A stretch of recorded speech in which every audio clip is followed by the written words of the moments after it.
I give you a defender of the Republic, Sheriff Richard Mack.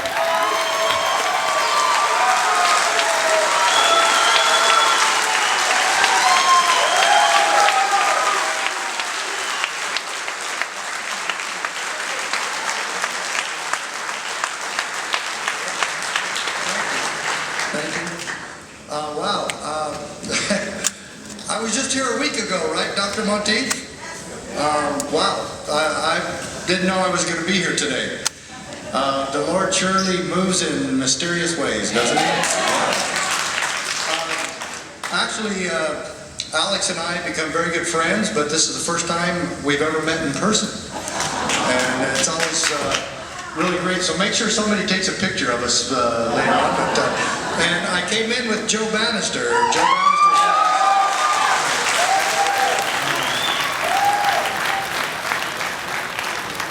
And the guy that just had me here a week ago, we talked about him. Dr. Monteith, you ought to stand up, make sure you wave at everybody, make sure they know where you are.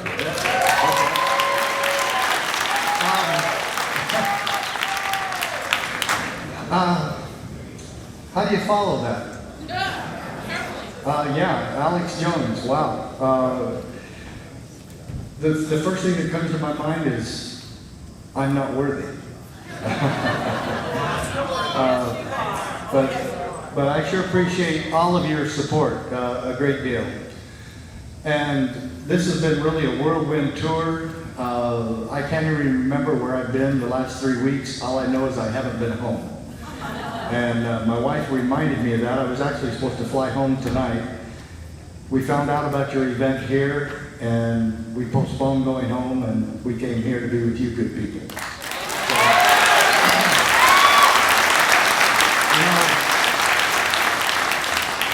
There are lots of solutions, but I think the most powerful one to do what Alex said, to keep this peaceful, is we've got to have our law enforcement and sheriffs on board with us. Yes. They've got to be on our side.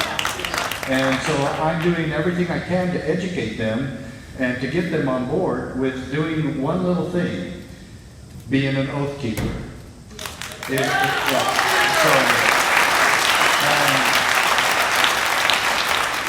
Back when I was sheriff, I decided that going along with the Brady bill and the federal government was going to violate my oath of office, and I said no.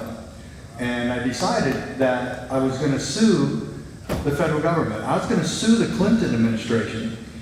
And when I told that to my wife, I don't want any of you to think that she was all excited about that. Because she wasn't, and I wasn't. It scared me to death. You see, I'd seen those lists of people who crossed Bill Clinton, and I didn't want to be on it. And my wife really didn't want me to be on it either. And so there was a time when I was doing all this that I thought, maybe I'm doing the wrong thing. And as I look back, I have to tell you, I shouldn't have filed the lawsuit.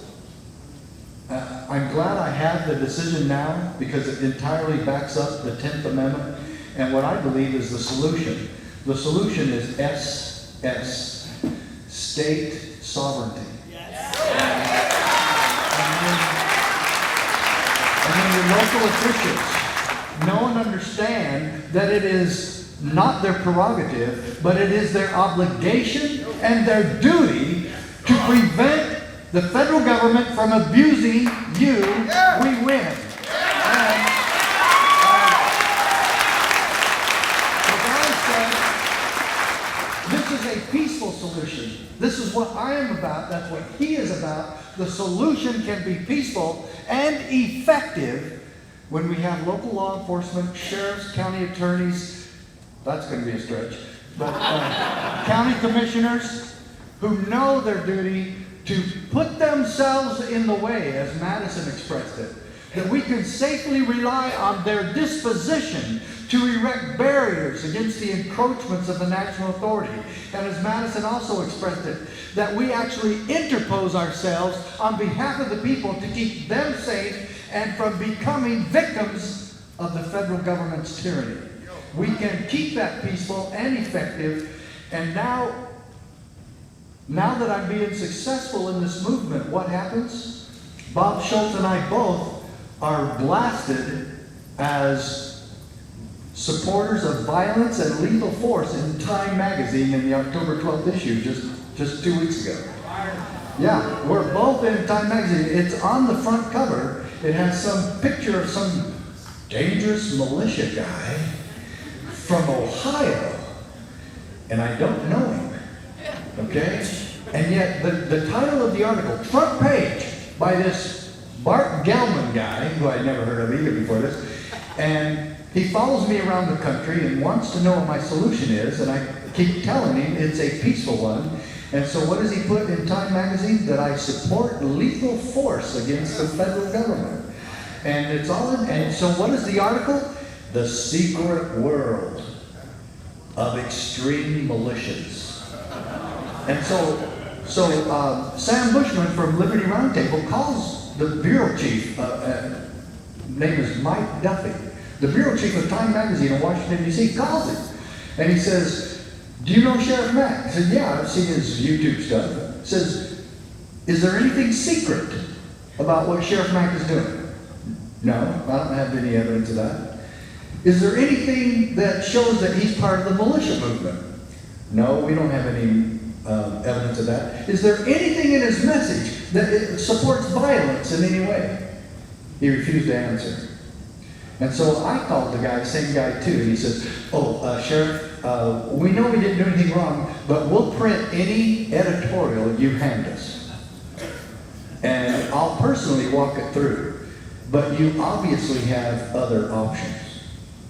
Well, I'm going to take advantage of those. So if any of you hear that we came into money, it was from Time magazine.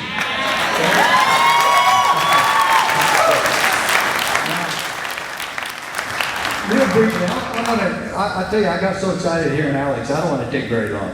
So I want to get him back up here, and maybe Joe Bannister to say a couple of things too. But this is the whole thing about my lawsuit against the federal government. We shouldn't have asked permission from the courts to keep our oath of office. State sovereignty isn't something you take to courts. State sovereignty is something you enforce, you implement, you stand with it as the ultimate check and balance against the federal government's encroachments. There is something in the Constitution. There is a mechanism established by our founders that put us in the power seat to keep the federal government off our back. And it's called the 10th Amendment. It's called state sovereignty. It's called standing and doing what you know is right. Just everything Alex has been saying. But do that in your own backyard. If any of you think that that's going to happen in Washington, D.C., I've got beachfront property for you in Omaha. It's not going to happen there. And so, if you look at all the sheriffs in history that have ever sued the federal government and won a case at the United States Supreme Court, you'll not find very many. Ultimately, there were 7 sheriffs who joined this lawsuit that went to the Supreme Court, and Sheriff Prince and myself actually ended up at the U.S. Supreme Court. And on June 27, 1997, the United States Supreme Court ruled this: but the Constitution protects us from our own best intentions. You see, they got it. And they didn't make up something new. They didn't give their opinion.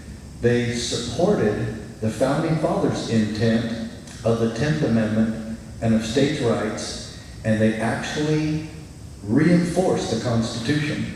And that's why this ruling is so powerful. And you need to make sure, go to sheriffmack.com and make sure you get some of these decisions yourself, because I ran out in Sacramento. I would have brought them here tonight. But I have a little pocket-sized form, just like the pocket-sized constitutions. I have the Supreme Court decision. It's called the Victory for State Sovereignty. It's about 15 pages is all. It takes 10 minutes to read about the principle that the Constitution protects us from our own best intentions. It divides power among sovereigns and among branches of government precisely so that we may resist the temptation to concentrate power in one location as an expedient solution to to the crisis of the day, end quote. You see, did you get that last part, the crisis of the day? What's the Obama administration motto? Never let a good crisis go to waste. And so now they actually bring out that principle in this decision, in the Mack Prince case. And he reinforces the power of the states.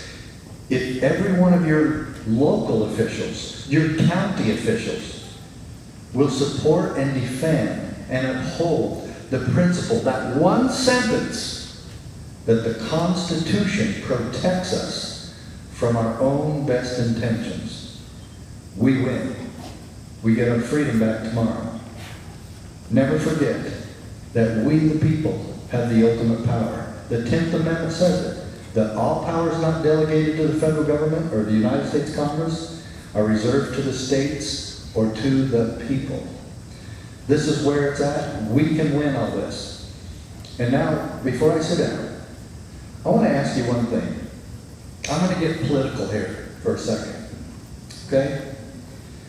If Ron Paul was running for governor in California on a third-party ticket, would you vote for him? Yeah.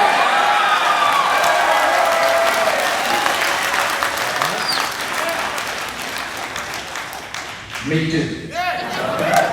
In fact, you can tell him if he runs for president, I'll be his vice president.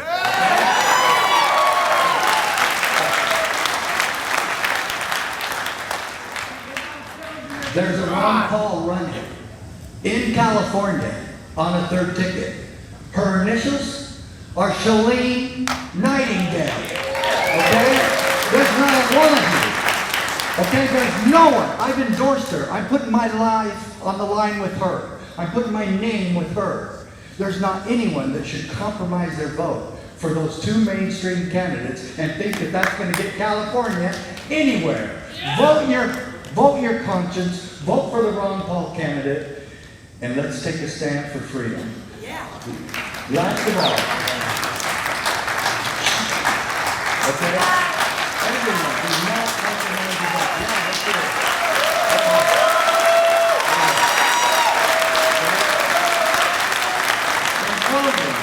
I'd just like to say this, it's an honor to share the stage with Alex. It's absolutely an honor.